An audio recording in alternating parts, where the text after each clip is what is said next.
그녀의 한마디가 불을 지폈다. 1789년 파리의 거리에는 굶주린 민중의 분노가 들끓고 있었습니다. 사람들은 빵 한 조각조차 구하기 어려웠고 혁명의 불씨는 이미 곳곳에서 타오르고 있었죠.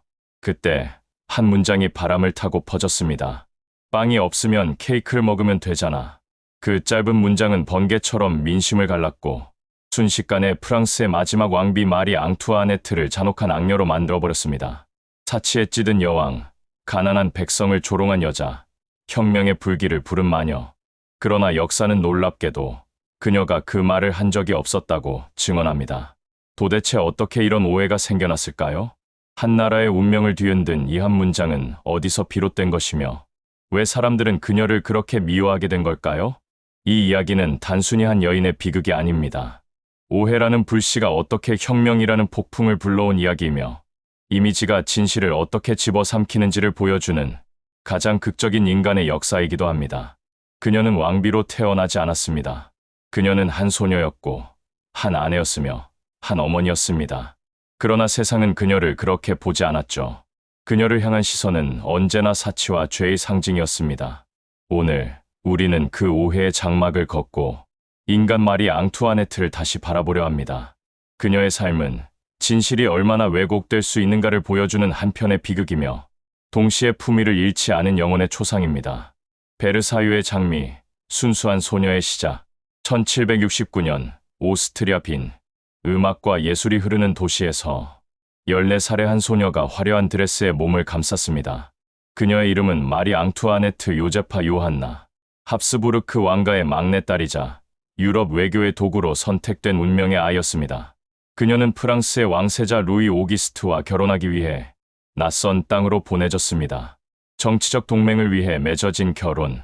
그곳에서 그녀는 사랑받는 여인이 아니라 감시받는 외국인이었습니다.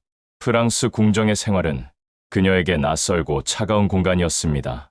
모든 것이 예식으로 정해진 세계. 아침에 일어나는 순간조차 귀족들의 허락을 받아야 하는 곳. 그녀는 자유를 갈망했습니다. 그래서 그녀는 베르사유의 화려함 속에서도 자신만의 작은 세상을 만들었습니다. 꽃과 동물, 음악, 그리고 친구들이 있는 뿌띠 트리아농이라는 작은 별궁. 그곳에서만큼은 왕비가 아닌 그저 한 소녀로 돌아가 웃을 수 있었습니다. 하지만 세상은 그 모습을 다르게 보았습니다.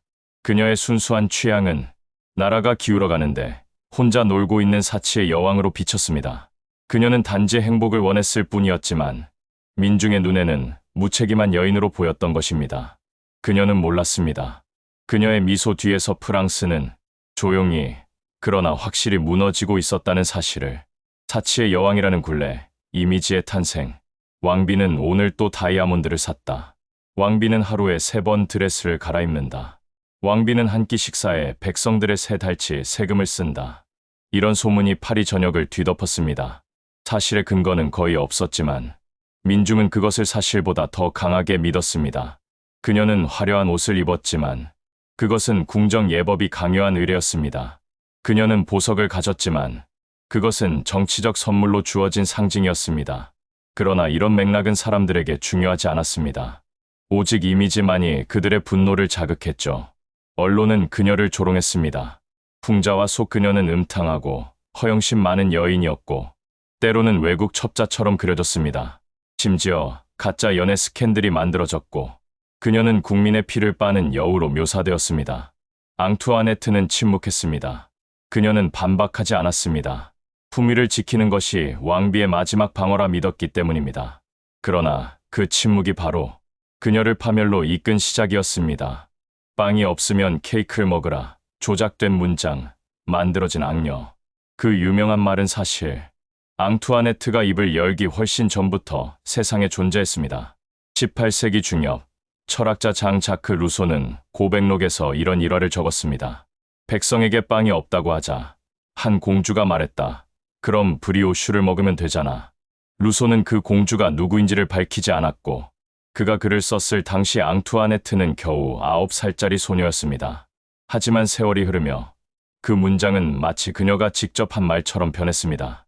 혁명 전야의 프랑스에서 대중은 분노할 대상을 찾고 있었습니다. 굶주림, 세금, 불평등, 무능한 정권. 그 모든 원망이 향한 곳은 결국 왕비였습니다. 언론과 풍자와는 루소의 문장을 끌어와 앙투아네트의 입에 억지로 집어넣었습니다. 그녀는 한순간에 국민을 모욕한 여왕이 되었고 그 말은 진실보다 더 빠르게 세상을 달구었습니다.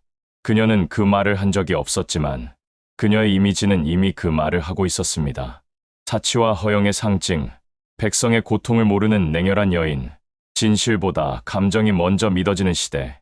대중은 사실이 아니라 분노의 상징을 원했습니다. 그녀는 말 한마디 없이 유죄 판결을 받았습니다. 언론은 마치 재판관처럼 그녀를 단죄했고 민중은 더 이상 왕비를 인간으로 보지 않았습니다. 그녀는 인간이 아닌 체제의 적이었으니까요. 이 한 문장은 그렇게 프랑스 혁명이라는 거대한 불길에 기름을 부은 것이었습니다. 진실이 아니라 오해가, 이성보다 감정이 한 시대를 집어삼킨 순간이었죠. 대중의 분노와 혁명의 불길. 1789년 여름, 파리의 하늘은 불타고 있었습니다. 사람들은 더 이상 참지 않았습니다. 왕비가 케이크를 먹으라 했다. 이 말은 혁명가들의 완벽한 구호가 되었습니다. 베르사유 궁은 포위되었고 민중은 빵을 요구하며 왕비의 침실까지 몰려왔습니다. 그날 앙투아네트는 아이들을 품에 안고 창문 밖으로 고개를 내밀었습니다. 군중은 그녀를 향해 돌을 던졌고 누군가는 외쳤습니다. 죽여라, 저 여자를. 그 순간 그녀는 천천히 머리를 숙였습니다. 그리고 아무 말도 하지 않았습니다. 그 침묵은 공포가 아니라 품위의 표현이었습니다. 그녀는 베르사유를 떠나 파리로 끌려갔습니다. 왕비가 아닌 죄수로 비단 드레스 대신 거친 천옷을 입은 채 감옥의 차가운 공기 속에서도 그녀는 여전히 어머니였고 인간이었습니다. 남편 루이 16세가 단두대에 오르던 날, 그녀는 그 장면을 바라보며 눈물 한 줄기조차 허락받지 못했습니다. 그녀의 눈물조차 민중에겐 위선자의 연기로 비쳤으니까요. 혁명은 그렇게 잔혹했습니다. 진실보다 감정이, 정의보다 복수가 앞섰던 시대. 그리고 그 한가운데 마리 앙투아네트라는 여인은 인간으로서의 이름을 잃어갔습니다.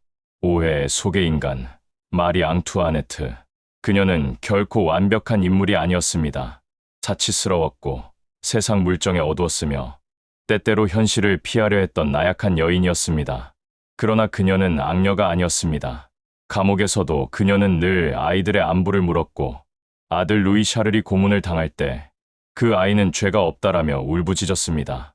단두대에 오르던 날, 하얀 옷을 입고 머리를 묶은 그녀는 발을 헛디뎌 간수를 밟았습니다. 그리고 이렇게 말했습니다. 용서해주세요. 일부러 그런 건 아니었습니다. 그것이 그녀의 마지막 말이었습니다. 사치와 교만으로 오해받던 여왕이 마지막 순간까지 남을 배려한 인간으로 죽어간 것입니다. 그녀의 머리가 떨어진 뒤 혁명의 광장은 환호로 뒤덮였습니다. 그러나 그 환호가 지나가고 남은 것은 쓸쓸한 침묵과 피비린 내뿐이었습니다. 시간이 흘러 역사가 그녀를 다시 돌아보았을 때 사람들은 깨달았습니다. 그녀는 사치의 화신이 아니라 시대의 희생양이었다는 것을. 이미지의 힘, 오해가 만든 역사. 혁명은 승리했지만 그들의 삶은 나아지지 않았습니다. 민중이 그토록 미워했던 마리 앙투아네트가 사라진 뒤에도 굶주림은 여전했고 세상은 더 피로워졌습니다. 그러나 그녀의 이미지는 사라지지 않았습니다.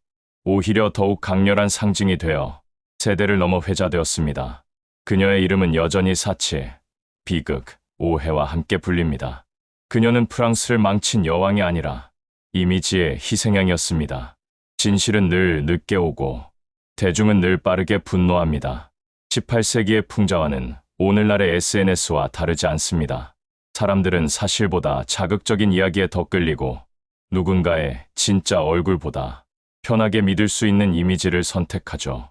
마리 앙투아네트의 비극은 단지 프랑스 혁명의 이야기만이 아닙니다. 오늘을 살아가는 우리 모두의 이야기이기도 합니다. 우리는 얼마나 쉽게 누군가를 오해하고 얼마나 빨리 단죄하며 얼마나 늦게 후회하는가. 그녀의 생은 짧았지만 그녀가 남긴 질문은 길고 깊습니다. 진실이 침묵할 때 세상은 언제나 오해를 진실로 믿게 된다는 사실을. 에필로그. 그녀는 사치의 여왕이 아니었다. 마리 앙투아네트는 결국 단두대 위에서 품위를 잃지 않은 여인이었습니다. 그녀의 마지막 미소는 억울함이 아니라 존엄에 대한 선언이었습니다. 그녀는 사치의 여왕이 아니었다. 이 한 문장은 오늘날 역사학자들이 내린 공통된 결론입니다. 그녀의 낭비벽은 신화였고 그녀의 무책임은 과장된 전설이었습니다. 그녀는 시대의 희생자이자 이미지 정치의 첫 번째 피해자였습니다. 우리는 그를 미워함으로써 세상을 바꾸었다고 믿었지만 결국 우리 자신이 만들어낸 오해에 세상은 또 다른 비극을 낳았던 것입니다. 나이가 들수록 세상이 주는 교훈 중 하나는 이거 같습니다. 진실은 종종 조용히 사라지지만 품격은 마지막까지 남는다는 것. 마리 앙투아네트는 그렇게 사라졌지만 그녀의 품격은 여전히 남아 우리에게 이렇게 속삭입니다. 모든 오해 속에서도 자신을 잃지 마세요. 그녀의 삶은 오해받는 인간의 존엄을 증명한 한 편의 시였습니다. 시니어 여러분, 인생 후반부를 살아가며 오해받을 때가 있더라도 당신의 품격만은 끝까지 당신의 것이 되기를 바랍니다.